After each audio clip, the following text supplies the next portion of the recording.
Ahojte! Ahoj! Stretli sme sa na jednej skvelej akcii a ja tu mám baby, moje papkačky zelených potravín a chcela by som vedieť, ako sa máte, dievčatá, ako vám zelenače fungujú.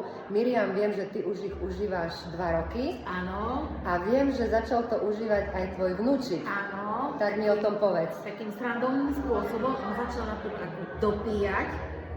Bože, musím to povedať tak, že moje zvyšky a veľmi mu to chutilo a prešiel už do takej fázy, že keď prídem z roboty a nosím svoju fľašku so sebou, tak mi ju vytrhne z kabelky a začne vieskať moje.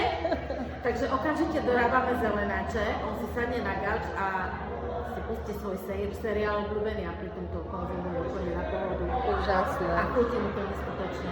Netreba pridávať do toho nejaký džús alebo stevia.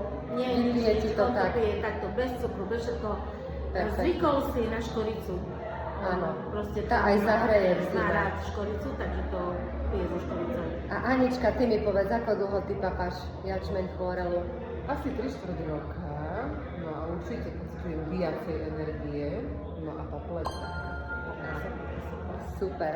Tak už nám ostáva len Katka. Kedy začne Katka užívať zelenáče? No keď už všetci tak ich užívajú a sú s nimi spokojní, tak už musím aj ja. Super. Ďakujem vám, babi.